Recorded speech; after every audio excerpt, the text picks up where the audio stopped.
함께 하나님의 말씀 고린도전서 1장 18절을 같이 보겠습니다.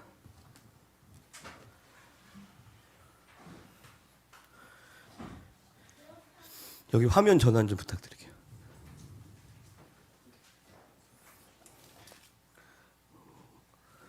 고린도전서 1장 18절입니다.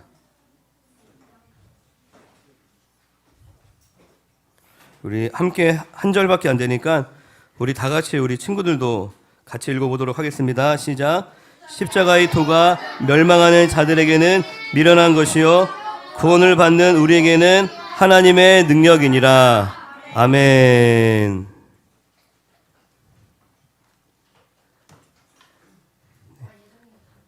할렐루야. 네, 예정론 세 번째 시간인데요. 오늘은 예정과 예지에 대해서 나눌 텐데, 먼저 여러분들 콩가루 집안이라는 얘기 많이 들어보셨죠? 가정에서 아빠와 엄마가 서로 뜻이 다르고 또 자녀들이 부모님의 권위를 따르지 않으면 흔히들 콩가루 집안이다라고 이렇게 이야기를 합니다. 뭐 돈이 없어서 뭐 집이 없어서 콩가루인 것이 아니라 가족 구성원들 간에 서로 뜻이 다르기 때문에, 마음이 나눠져 있기 때문에 콩가루라고 부르는 것입니다. 교회도 콩가루 교회가 있습니다. 성도들이 몸의 질서 안에서 일관성 있는 가르침을 받는 것이 아니라 자기 입맛에 맞는 다양한 가르침을 얻기 위해서 여기저기 찾아다니기도 합니다. 그런 중에 무분별하게 건강하지 않은 가르침에 노출이 되어버리기도 하고, 또 수많은 지식들이 짬뽕이 되어서 콩가루 교인이 되어져 버리는 것입니다. 그런 콩가루 교인들이 모이면 교회가 또 콩가루 교회가 또 될 수도 있다는 것입니다. 사실 콩가루 가족, 콩가루 집안, 콩가루 교회, 콩가루 교인의 본질적인 문제는 뭐 다양한 메시지를 듣는 데 있는 것이 아닙니다. 하나님이 세우신 권위와 질서 아래로 들어가지 못하는 것이 가장 본질적인 문제입니다. 다양한 메시지를 접하더라도 우선순위가 무엇이 주고 무엇이 부인지가 분명하다면 아무 문제가 없다는 것입니다. 성도는 하나님과의 1:1 관계를 맺지만 그와 동시에 더 근본적으로 부르신 몸의 그 몸의 질서 안에서 하나님과 관계를 맺는 것입니다. 그런데 콩가루 교인은 교회의 영적인 가르침과 지도를 따르지 않고 무질서하게 영적인 활동을 자기 나름대로 하고 있다는 것입니다. 영적 생활의 권위를 성경과 그리고 나를 부르신 내 몸된 교회의 가르침에 두시는 성도님들이 되시기를 주님의 이름으로 축원드립니다. 그리고 거기서 더불어, 거기서 플러스 신앙 서적이나 뭐 다양한 설교들을 들으신다면 그것이 짬뽕이 되는 것이 아니라 더 풍성함을 누릴 수 있게 되는 줄로 믿습니다. 그렇게 부르신 몸의 영적인 권위와 질서 아래에서 우리가 신앙생활을 해 나갈 때에 우리의 신앙이 건강하게 성장하고 또한 삶에서 풍성한 열매를 맺을 수 있게 되는 것입니다. 제가 주일마다 강론하는 예정론에 대한 책을 좀 소개를 해드리려고 합니다. 제가 주보에 적지 못했는데 나중에 이제 카톡을 통해서 이제 올려드리고, 또 다음 주부터 주보에다가 좀 성도님들이 쉽게 읽을 수 있는 책들을 소개를 해드리려고 하는데, 관심 있는 분들은 읽어보시길 바랍니다. 할렐루야. 우리의 신앙이라는 것이 우리의 취미 생활이 아니잖아요. 우리의 문화 생활이 아닙니다. 나의 삶의 일부가 아니라 전부이고 가장 중심이기 때문에 그리고 거듭난 성도는 반드시 진지하게 진리를 탐구하는 줄로 믿습니다. 할렐루야. 그리고 그 진리의 성령님께서 우리를 자유케 하시는 그 올바른 진리로 반드시 거듭난 성도를 인도해 가시는 줄로 믿습니다. 지금까지 예정론에 뭐 100분의 1도 나누지 않았어요. 뭐 1000분의 1도 뭐 다 저희가 알 수도 없겠지만은 단 2주 강의를 들은 것으로 뭐 좀 이상한데, 나랑 맞지 않는데, 이것은 잘못된 것 같은데, 이렇게 속단하지 마시기를 바랍니다. 여러분들이 과거에 장로교회를 다니신 경험이 있으시다면 이미 동일한 신학 사상 위에서 신앙생활을 하셨던 것입니다. 할렐루야. 뭐 이 뿌리가 되는 이 신학을 배우지만 않았을 뿐이지 그 신학 사상 위에서 설교를 계속 듣고 신앙생활을 해오신 것이에요. 그리고 뭐 마틴 로이드 존스, 뭐 찰스 스펄전, 신앙생활에 좀 관심 있는 분들은 이런 목사님들의 이름을 들어보셨을 것입니다. 조나단 에드워즈, 존 파이퍼, 존 메가더, 폴 워셔, 이런 분들의 번역된 책을 한 번 정도는 읽어보신 분들도 계실 것입니다. 제가 지금 언급한 이분들은 다 칼빈주의자들이에요. 이보다 수많은 사람들이 있겠죠. 이들이 칼빈이라는 사람을 우상시하고 따르는 것이 아니라 가장 성경적이고 이상적인 신학 체계를 추구하는 것입니다. 이 예정론을 비판하시려면 최소한 이분들만큼은 진지하게 진리를 탐구하고 비판을 해야 되지 않을까 생각을 합니다. 우리가 겸손한 마음으로 하나님 말씀 앞에 서시는 저와 여러분들이 되시기를 주님의 이름으로 축원드립니다. 오늘은 예지와 예정, 예정과 예지에 대해서 나누도록 하겠습니다. 먼저 예지와 예정이 무슨 뜻이냐면 예지는 미리 알다라는 뜻입니다. 전지전능하신 하나님을 모두 다 고백을 하시죠. 할렐루야. 하나님은 능치 못할 일이 없으시고 모든 것을 아시는 하나님이시다. 이 예지라는 개념에 대해서 어렵지 않게 이해하실 것입니다. 미리 정할 정, 예정이라는 것은 또 미리 정하다라는 뜻인 것이죠. 예지는 미리 알다, 예정은 미리 정하다라는 이 두 가지 개념이 다 성경에 잘 나와 있는데 이 오늘날 기독교 전반에 뿌리 내리고 있는 이 알미니안 주의에서도 하나님의 예정과 예지를 모두 말하고 있습니다. 왜 그러냐면은 성경에 나와 있기 때문에 이야기를 안 할 수는 없죠. 그런데 개혁주의와 알미니안주의의 차이는 이 예정과 예지의 순서가 서로 다르다는 것입니다. 할렐루야. 여러분들은 하나님이 미리 정하시는 것과 미리 아시는 것, 그 순서가 어떤 것이 먼저라고 생각하십니까? 네, 좀 더 이제 설명을 해드리면, 그러니까 개혁주의와 알미니안주의는 이 예지, 예정의 순서가 다릅니다. 예정이 먼저인지 예지가 먼저인지 그 순서가 다른데 쉽게 설명을 해드리면 전지전능한 하나님께서 어떤 사람이 나중에 예수님을 믿을지 말지를 미리 내다보시는 거예요. 예를 들어서 그 사람이 정해진 건 없어요. 그런데 이 사람이 나중에 예수를 믿을지 안 믿을지를 미리 내다보시고 그 사람이 어떤 삶을 살아가는지를 미리 내다보시고 구원받을 자로 정하신다는 거예요. 이게 선예지 후예정, 알미니안주의자들의 주장입니다. 그러니까 미리 내다보시고 이 사람이 어떤 결정을 할지, 어떤 선택을 할지, 예수를 받아들일지 말지를 미리 내다보시고 예수 믿을 자로, 믿지 않을 자로 정하신다는 것입니다. 이해되시죠? 미리 아는 것이 먼저인 거죠. 선예지 후예정입니다. 또 하나의 경우는 뭐냐면 하나님께서 먼저 구원받을 자로 정하십니다. 그리고 구원받을 자로 정하셨기 때문에 이 사람이 나중에 믿게 될 것을 미리 아는 것이죠. 할렐루야. 이 사람을 먼저 구원받을 자로 예정하시고 그랬기 때문에 나중에 믿음을 갖게 될 것에 대해서 미리 또 알 수 있다는 것입니다. 그러니까 예정이 먼저인 거예요. 선예정, 후예지. 이것은 이제 칼빈주의의 주장입니다. 어떤 주장이 옳다고 생각하시나요? 아까 민지 자매는 알고 얘기했는지 모르겠지만 어쨌든 예정이 먼저인 것 같다라고 이제 얘기를 했습니다. 그럼 예정이 우선인지 예지가 우선인지를 한번 논리적으로 생각을 해보겠습니다. 하나님께서 미리 정하신 어떤 사건이 있어요. 어떤 사건을 정하셨습니다. 예를 들어서 1915년 11월 11일에 박예찬 어린이를 세상으로 보내야겠다. 할렐루야. 생명의 주관자이신 하나님께서 1915년 11월 11일에 박예찬을 세상에 보내야겠다라고 예정하셨어요. 정하신 거예요. 전지전능하신 주권자 하나님께서 그러한 계획을 세우신 것입니다.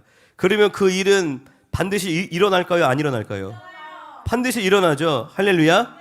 그러면 그 일이 일어날 것을 미리 아는 거예요? 모르는 거예요? 미리 아는 거죠. 하나님이 전지전능한 하나님이 그러한 계획을 미리 세우셨다면 그 일이 일어날 것도 확실히 알 수 있는 것입니다. 그러니까 예정이 있으면 예지라는 것은 당연한 거예요. 필수적인 논리적인 결과라는 것입니다. 예정이 있는데 예지가 없을 수 있어요? 없을 수 없다는 것입니다. 그런데 만약에 확실하게 일어날 것을 미리 정한 것이 없어요. 정한 것이 없는 상태에서 그러니까 생명의 주관자이신 하나님께서 뭐 누가 어느 날 태어날 것을 정하지 않으셨어요. 그런 상태에서 누군가가 태어날 것을 미리 안다라는 것은 사실 미리 안다라는 것이 아니라 미리 추측하는 것에 불과한 것이죠. 할렐루야. 그 일이 일어날 거에 대한 어떤 확신을 가질 수 없다는 것입니다. 그러니까 예정과 이 예제의 관계는 원인과 결과, 즉因과 관계라는 것입니다. 예정, 미리 정했기 때문에 예지, 미리 알 수 있다는 것입니다. 그러니까 예정이라는 원인이 있으면 예지라는 결과는 당연히 따라올 수밖에 없다는 것입니다. 그런데 이 알미니안주의 신학 체계에서 말하고 있는 것은 예찬이가 태어날 것을 미리 정한 적이 없다는 거예요. 하나님이 계획한 적이 없다는 것입니다. 그런데 태어날 것을 하나님이 미리 보셨어. 그리고 나서 예찬이는 몇 월 며칠 날 언제 태어난다라는 것을 그때 정한다는 거예요. 그런 일들이 벌어지는 것을 미리 보고 이런 일이 벌어질 거다라는 걸 정한다는 거예요. 사실 앞뒤가 맞지 않죠. 논리적으로 이 예지라는 것은 반드시 예정을 전제로 해야 한다는 것입니다. 이 신학, 또 다양한 신학 체계 중에 소시니안파와 유니테리안파라고 있습니다. 이 이름이 중요한 게 아니라 이들은 모두 하나님의 예정과 예지를 다 부인해요. 예정과 예지를 부인합니다. 그리고 성경에 나오는 수많은 예언들이 있죠. 이 예언들은 하나님이 반드시 이루실 일이 아니라 그냥 그냥 하나님이 그냥 추측하신 거다라고 그들은 해석을 합니다. 이들의 가르침은 기독교 역사 속에서 한 번도 공인된 정통 기독교의 지지를 받은 적이 단 한 번도 없죠. 성경적이지 않기 때문에. 그런데 그들이 정직하게 뭐라고 이야기를 하냐면 자신들이 예지와 예정을 다 부인하는 이유가 뭐냐면 만약에 하나님이 미리 아신다는 예지를 인정을 하는 순간에 그러면 개혁주의가 말하고 있는 예정 또한 받아들일 수밖에 없다는 거예요. 예지를 하나님이 모든 걸 아신다, 예지를 인정하는 순간에 예정은 당연히 그거에 대한 원인으로서 논리적으로 있을 수밖에 없는 사건이기 때문에 예지를 받아들이면 개혁주의가 이야기하고 있는 예정도 받아들여야 하기 때문에 자기들은 그냥 다 거부한다는 것입니다. 무슨 말인지 이해되시나요? 미리 안다, 하나님이 미리 아신다라는 예지가 있으려면 예정이 있을 수밖에 없다는 것입니다. 그리고 하나님이 미리 정하셨다라는 예정이 있으면 하나님이 또한 미리 아시는 예지가 있을 수밖에 없다라는 그 논리적인 필연성을 인정을 한 것입니다. 할렐루야. 네, 조금 어려울 수도 있는데 제가 이제 예정론 강의하는 내용들을 나중에 다 프린트를 할 거예요. 원하시는 분은 다 드릴 겁니다. 그래서 박 목사가 사기치고 있나, 성경하고 다른 말 하고 있나, 아니면은 그 열거한 신학자들과 같은 맥이 맞는지 여러분들 확인을 하셔야 됩니다. 제가 만든 강의가 아니에요. 그냥 제가 공부해서 그냥 전달해 드리는 것뿐입니다.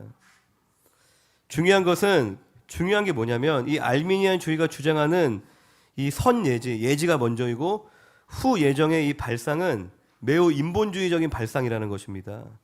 그 사람이 예수를 믿는지 안 믿는지를 보고 그 사람이 어떠한 삶을 살아갈지 어떤 선택을 할지에 따라서 하나님의 뜻이 정해진다는 것이잖아요. 할렐루야. 하나님의 주권적인 뜻으로 그 사람의 인생이 결정되는 것이 아니라 이 사람이 어떤 결정을 자유롭게 할지를 지켜보고 그걸로 인해서 하나님의 뜻이 정해진다는 것입니다. 하나님이 우선이에요? 사람이 우선이에요? 사람이 우선인 것입니다. 사람 중심적인 신학이라는 것이에요. 이 알미니안주의의 논리의 전개들, 이 교리의 체계의 시작부터 그들의 중심은 하나님이 아니라 인간에게 있습니다.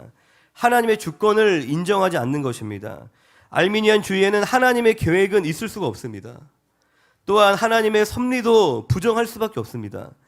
만약 그들의 말대로 하나님이 정하시지는 않아 그냥 미리 알 수만 있는, 미리 볼 수만 있는 분이다라고 우리가 생각을 해보면 그러면 모든 우리의 삶에 일어나는 사건이나 개개인의 인생의 걸음걸음 그리고 가장 중요한 천국을 가고 지옥을 가는 그 모든 것이 누구에게 달려있는 거예요? 사람에게 달려있는 것입니다. 하나님이 미리 계획하시고 그 계획을 이루시기 위해 섭리하시고 주권적으로 통치하시는 것이 없어. 그냥 하나님은 미리 아는 분일 뿐이야. 그리고 그 아는 걸로 인해서 그냥 예정도 부정할 수는 없죠. 알미니안주의도 성경에 그냥 박혀 있으니까, 예정이란 단어 자체가. 근데 그 예정을 자기들 나름대로 해석을 하는 것입니다. 성경적이지 않게. 하나님은 미리 인간들이 어떤 결정과 선택을 할지를 내다보고 그거에 맞게 예정하신 거야. 그거에 맞게 계획을 하시는 거야. 그리고 인간이 인생을 살며 어떤 일을 겪고 천국에 갈지 지옥에 갈지 그 모든 것은 다 인간에게 달려있는 것입니다. 그러면 하나님은 인간이 버려놓은 일들을 수습하기에 바쁘신 분이 되는 거예요. 예측 가능하지 않은 거예요, 인간이.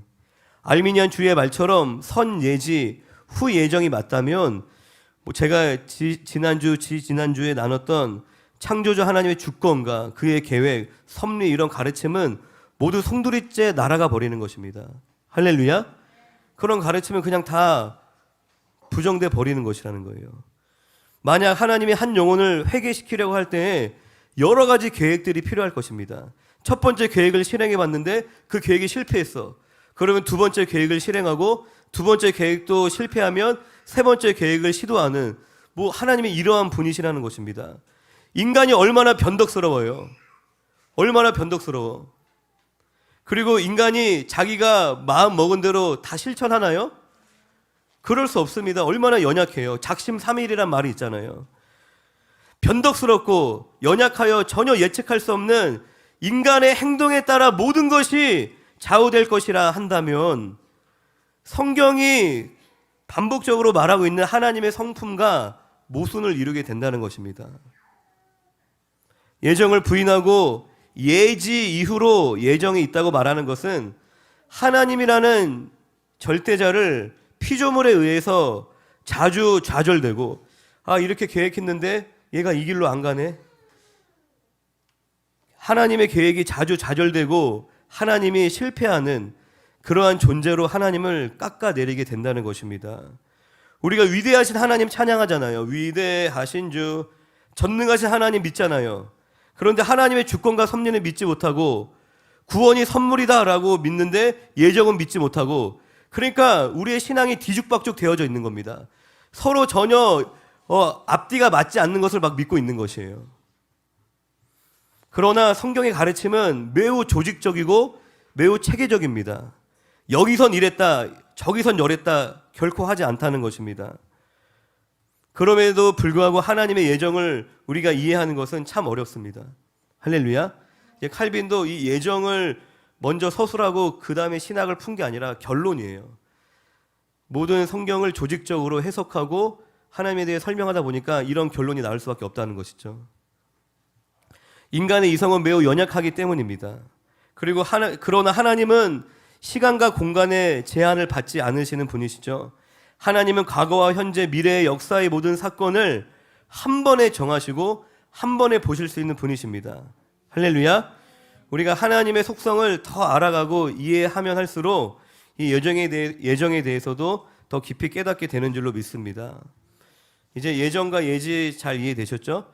그리고 이어서 이 그리스도를 믿는, 믿음으로 구원을 받는다라는 진리를 말하는 신앙 체계들을 좀 몇 가지를 소개해 드리려고 합니다.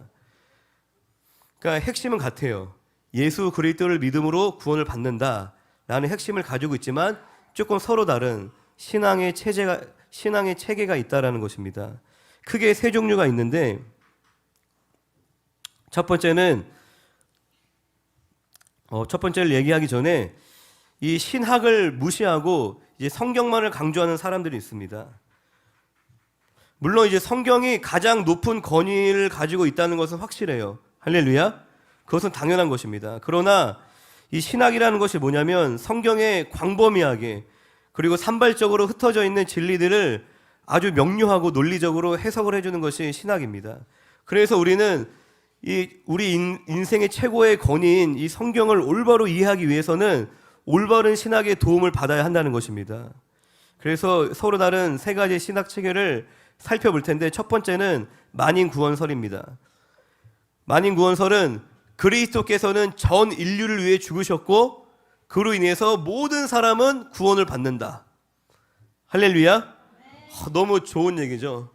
이랬으면 좋겠어요. 모든 사람이 다 저는 구원받았으면 좋겠어요. 누구도 듣기에 거부감이 없을 것입니다. 그러나 이러한 신학 체계는 역사적으로 어떤 교회에서도 지지를 받은 적이 없습니다. 왜 그렇죠? 성경적이지 않기 때문에. 그리고 두 번째는 알미니안주의입니다. 알미니안주의를 잘 들어보시기 바랍니다. 지금 교회들 안에 가장 많이 퍼져 있는 구원론이 알미니안주의입니다. 그리스도는 모든 개인을 위해서 죽으셨다. 여기까지는 만인구원론하고 똑같아요. 즉 하나님의 은혜는 모든 사람에게 동일하고 공평하게 제공되었다. 다만 그 구원의 은혜를 인간이 받아들이느냐 거절하느냐, 그 인간의 의지와 능력에 구원은 달려있다. 그러니까 구원의 은혜를 거절하고 싶은 사람은 거절할 수 있다라고 얘기를 하는 것입니다. 성령의 거듭나게 하시는, 중생케 하시는 그 역사하심을 인간이 막을 수 있다라고 얘기를 하는 것입니다. 그리고 하나님이 베푸시는 이 구원의 은혜는 하나님이 작정하신 일은 반드시 효력이 발생하는 것이 아니라 하나님이 아무리 작정하셔도 인간에 의해서 하나님의 계획은 좌절될 수 있다라고 가르치는 것이 알미니안주의입니다. 만인구원설을 주장하는 교회는 사실 거의 없어요. 지옥이 없습니다. 모든 사람 천국 갑니다. 그렇게 얘기하는 교회는 저도 본 적이 없는 것 같아요. 그러나 알미니안주의 구원론은 많은 교회들이 가르치고 있습니다. 그러니까 알미니안주의라는 단어는 못 들어봤어도 목회자의 설교에 그러한 사상이 녹아져 있다는 것입니다. 그리고 그 설교를 듣는 성도는 이러한 교리에 자연스럽게 이러한 신학 사상에 젖어들게 되는 것입니다. 그래서 알미니안주의라는 신학 체계의 이 명칭이 우리에게 조금 생소할지라도 우리가 자세히 살펴볼 필요가 있습니다. 이 알미니안주의 신학 체계를 이해하기 위해서는 알미니안주의보다 훨씬 전에 있었던 펠라기안주의를 먼저 살펴봐야 합니다. 그러니까 칼빈주의를 추적해 올라가다 보면 그 내용이 어거스틴주의와 동일하거든요. 그리고 어거스틴의 신학 사상을 또 올라가 보면은 이제 신약에 있는 바울 신학과 연결이 됩니다. 그런 것처럼 이 알미니안주의는 펠라기안주의와 맥을 같이 하고 있다는 것입니다. 이 알미니우스라는 사람이 태어나기 약 1200년 전에 펠라기안주의라는 신학이 있었습니다. 펠라기안주의는 핵심이 뭐냐면 인간의 자력 구원을 말하는 신학입니다. 인간은 타락하지 않았다. 고로 성령 하나님이 베푸시는 은혜는 필요 없다. 할렐루야. 그러니까 인간의 의지를 가장 높은 곳에 두는 교리입니다. 어떻게든 채찍질해서 인간이 노력을 해야 돼요. 자기의 의지로 구원을 성취해야 되는 것입니다. 알미니안주의는 이 펠라기안주의의 인간 중심 신학과 하나님의 주권과 은혜를 강조하는 이 어거스틴의 신학 사상 양쪽 모두에게서 반쯤 가져와서 말하고 있는 거예요. 알미니안주의는 펠라기안주의에서 반쯤 가져오고 그리고 어거스틴주의에서 반쯤 가져오는 것입니다. 인간 중심과 그리고 하나님의 주권을 다 버무려 놓은 것이에요. 그래서 알미니안주의를 또 무엇이라고 부르냐면 반펠라기안주의, 세미펠라기안주의라고 말을 하는 것입니다. 그러니까 두 가지 반대되는 신학 체계를 중간쯤에서 양쪽을 조화시켜 보려는 그런 신학 체계라는 것입니다. 앞서 말씀드린 것처럼 펠라기안주의는 구원받는 것이 전적으로 누구에게 달려 있어요? 사람에게 전적으로 달려 있습니다. 그런데 칼빈주의는 전적으로 누구에게 달려 있어요? 하나님께 달려 있다는 것입니다. 그래서 이 두 신학을 반반 걸쳐 놓은 이 알미니안주의가 주장하는 것을 다시 한번 들어보겠습니다. 인간은 그 원하는 바에 따라 하나님의 구원하시는 은혜를 받아들일 수도 있고 거절할 수도 있다. 아담이 타락해서 하나님에게서 멀어진 것은 맞지만 그 아담이 구원받을 능력을 완전히 상실한 것은 아니다. 할렐루야. 전적인 타락을 인정하는 동시에 인간 스스로의 구원 가능성은 사라지기 때문에 타락은 했지만 그래도 구원받을 수 있는, 구원을 성취할 수 있는 능력은 남아있다라고 얘기하는 것입니다. 영적으로 죽은 것이 아니라 병들었기 때문에 하나님의 은혜가 도와주시면 인간의 의지와 노력으로 하나님과 협력할 능력을 갖고 있다. 구원에 있어서 하나님과 인간이 협력해서 이루는 것이다 라고 말을 하는 것입니다. 할렐루야. 알미니안주의 신학 체계에서 가장 중요한 것은 역시 인간입니다. 이들은 하나님의 주권 대신 인간의 자유와 그리고 인간의 주권과 능력을 강조하는 신학 체계라는 것입니다. 그리고 세 번째로는 이 개혁주의, 칼빈주의에 대해서 살펴보도록 하겠습니다.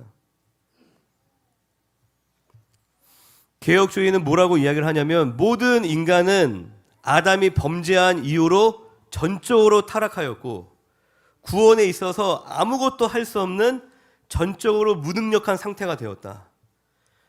하나님께서는 그의 선하시고 기쁘신 뜻에 따라 주권적으로 어떤 자들을 구원 얻게 하시되 그리스도를 통하여 구원을 얻도록 택하시고 어떤 자들은 죄악되고 타락한 그들의 본래의 상태대로 내버려 두셨다. 할렐루야. 그러니까 전적으로 모든 인간이 타락한 것이 전제가 되고 그 가운데서 구원받을 자를 하나님이 선택을 하셨다는 것입니다. 그리스도께서는 하나님의 택한 백성들을 구원하시기 위해서 이 땅에 오셨고 성령 하나님께서는 그 택자들에게 이 구속하심을 확실하게 실현시키신다. 이리하여서 모든 택한 백성들은 한 사람도 낙오됨이 없이 완전한 구원에 이른다. 할렐루야. 그러니까 개혁주의의 견해는 우리가 구원을 얻는 데 있어서 사람의 역할과 능력이 전혀 없다. 완전히 상실했다라고 말합니다. 그런데 성화는 또 달라요. 성화는 다릅니다. 구원에 대해서 얘기를 하고 있는 것입니다. 그러니까 영적인 생활의 발전은 하나님의 은혜가 없이는 불가능하다라는 말을 하고 있는 것입니다. 이 알미니안주의가 인간의 존엄과 능력을 높이는 반면에 이 개혁주의는 하나님의 주권과 은혜를 강조하고 그리고 동시에 사람의 그러한 굴욕적이고 그러한 가증스럽고 절망스러운 실체를 적나라하게 보여주는 신학이 바로 개혁주의입니다. 개혁주의 교리는 사실 듣기에 좋은 교리는 확실히 아닌 것 같아요. 사람들은 자기 스스로를 나는 나름 선하게 잘 살고 있다. 또는 법 없이도 살만한 나는 괜찮은 사람이다 라고 보통 생각을 합니다. 그런데 이 교리는 성경이 그렇게 가르치지 않는다라고 확실하게 얘기를 하고 있습니다. 성령 하나님의 깨닫게 하심이 없다면 이 개혁주의 교리는 매우 기분 나쁘고 자존심을 상하게 하는 교리임이 분명합니다. 그에 반해서 오히려 알미니안 교리가 더 마음에 와닿을 수도 있어요. 그리고 그 교리를 믿고 지금까지 살아오신 분들도 많이 계실 겁니다. 그런데 우리가 진리에 대한 연구를 할 때에는 우리의 마음에 어떻게 와닿는가, 이게 내 마음에 드는가, 이것을 기준으로 삼으면 안 됩니다. 아무리 듣기 싫고 냉혹하고 비타협적이라 할지라도 성경이 말하고 있는 진리가 맞는지 아닌지를 기준으로 삼아야 한다는 것입니다. 어떤 사람들은 그런 사람들도 있어요. 하나님의 어떤 풍성한 자비하심에만 초점을 맞추어서 영원한 지옥의 가르침 자체를 거부하는 사람들도 있습니다. 또 어떤 사람들은 어떻게 죄 없는 예수님이 죄 있는 사람으로 취급을 받아 벌을 받는가, 그것은 부당하다라고 이야기를 하면서 그리스도의 죽음이 대속의 죽음이 아니다라고 주장을 합니다. 그냥 자신의 마음에서 뭔가 끌리는 대로 해석을 하고 믿는다는 것이죠. 또 어떤 사람들은 인간의 행동이 하나님의 예정이나 예지에 묶여 있을 수 없다라고 믿는 바람에 예지와 예정을 받아들이지 않는 사람들도 있다는 것입니다. 우리는 이렇게 각자의 감정과 생각대로 기독교 사상을 받아들이기도 하고 거부를 하기도 한다는 것입니다. 그러나 우리는 우리 자신의 생각과 우리의 가지고 있는 이론들을 반드시 성경의 권위 아래에 복종을 시켜야 합니다.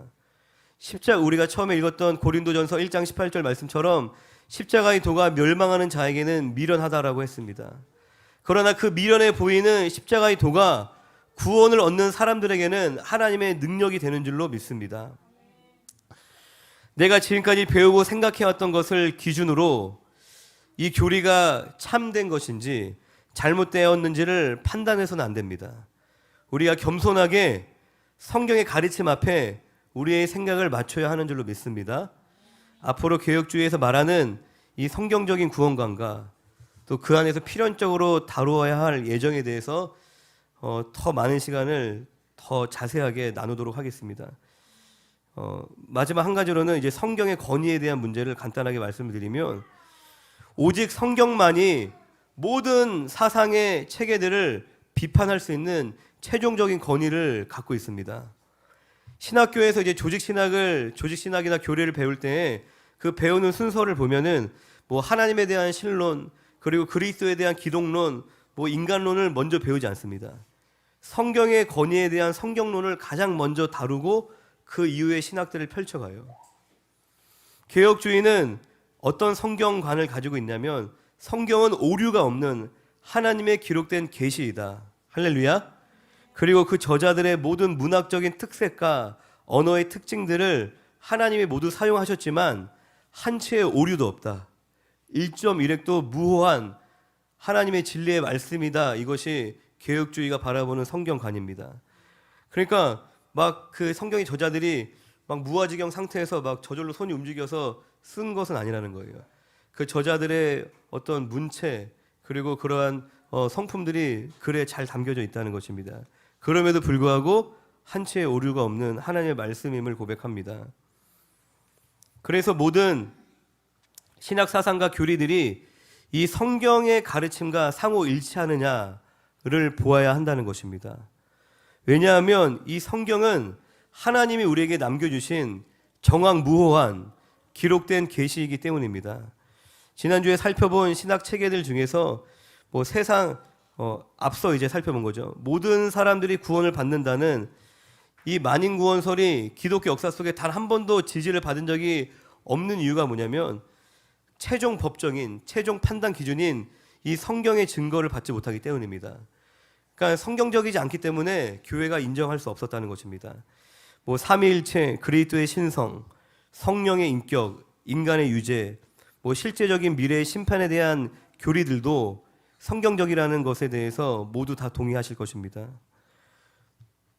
그런데 이 교리들을 제가 앞서 말씀드린 뭐 삼위일체, 뭐 그리스도의 신성, 성령의 인격, 이 교리들을 진리로 받아들이지 않는 사람들도 이 교리가 성경에 기록된 것 자체를 부인하진 않습니다.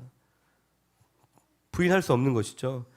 다만 받아들이지 않는 이유는 뭐냐면, 이 성경의 권위를, 사도들의 가르침에 대한 신뢰를 가지고 있지 않을 뿐이라는 것입니다. 성경엔 그렇게 써 있는 거 맞아. 그런데 나는 이렇게 생각해. 성경에 그렇게 써 있는 거 맞아. 그런데 나는 이렇게 믿을 거야. 성경에 써 있는 거 맞아. 그런데 플러스 뭐가 막 더 붙는 것이죠.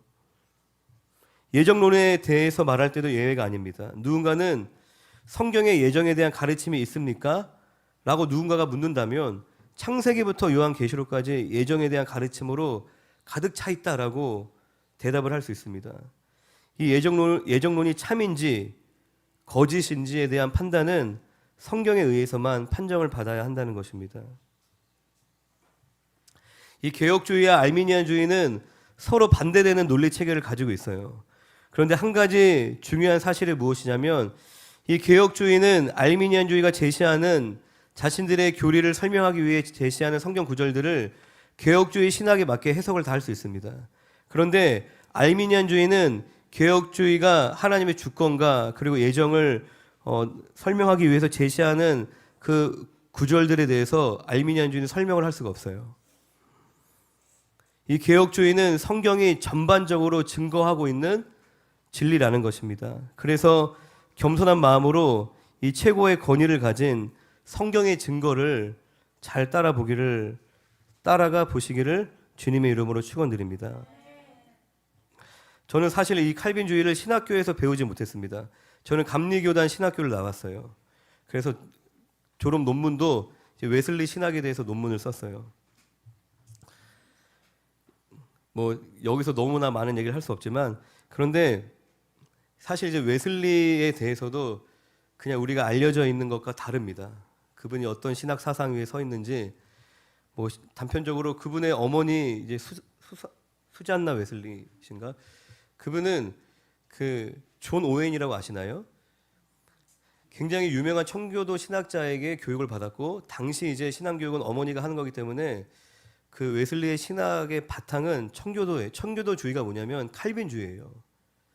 여러분 청교도 들어보셨나요? 영국에서 종교의 박해를 피해서 미국을 건국하는 데 중심이 되었던 분들, 그들이 청교도라고 불렸던 이유는 당시 영국의 성공회가 본인들 스스로 우리는 개신교다라고 얘기를 하는데 너무나 카톨릭적이기 때문에 이 영국 성공회를 다 칼빈주의적으로 바꿔서 깨끗하게 만들어야 한다라고 주장을 해서 이들이 청교도로 불린 겁니다. 철저한 칼빈주의자들인 거예요. 그러니까 그러한 신학의 바탕 위에서 이제 웨슬리는 자신의 신학을 펼쳤고, 그리고 이제 뭐 여러 가지 그분이 처해진 시대의 배경 같은 게 있죠. 이제 근데 어쨌든 이제 현대 자유주의 신학자들은 그 알미니안주의적인 요소만 딱 빼와서 확대시켜서 웨슬리는 알미니안주의다라고 이제 그렇게 주장하는 것입니다. 왜요? 인간을 높여야 되기 때문에. 제가 이제 신학교에서 칼빈주의를 배우지 못했지만 신앙생활을 하면서 다양한 신학 서적을 읽으면서 은혜를 받았어요. 앞서 이제 언급했던 뭐 유명한 목사님들, 이 영국의 의사 출신인 마틴 로이드 존스 목사님, 뭐 여기 이름을 좀 적어놨는데 뭐 존 파이퍼, 존 메가더, 찰스 스펄전, 존 오웬, 이 존 오웬 목사님이 이제 대표적인 청교도 신학자이시죠. 그리고 뭐 제임스 패커, 뭐 이런 분들 들어보셨나요? 조나단 에즈워즈. 제가 이제 은혜를 받으며 읽었던 신학 서적의 저자들이 대부분 칼빈주의자들이더라고요. 그래서 칼빈주의 신학에 대해서 관심을 갖고 신학교를 졸업한 이후에 공부를 하기 시작한 것입니다. 그런데 그냥 제가 느낀 건 그건 거예요. 개인적으로. 앞에 보세요. 장난치지 말고. 예배 시간에 다리 오므리세요. 지금까지 제가 신앙생활을 하면서 저를 구원하시고 저의 삶을 인도해 주신 하나님의 성품을 가장 잘 표현해 주고 있는 신학이 개혁주의다라는 것을 저는 이제 발견을 하게 됐어요. 내가 인격적으로 만났고 교제하고 지금도 함께 하시는 그 하나님의 성품을 가장 잘 설명해 주고 반영해 주는 신학이다라는 느낌을 받았습니다. 그러나 인간이 만든 이론 체계는 완벽하지 않습니다.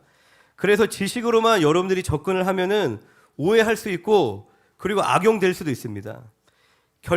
칼빈주의를 우려하거나 공격하는 포인트는 되게 분명해요. 단순합니다. 한 번 구원이 영원한 구원이라면 성도들이 방종하게 된다.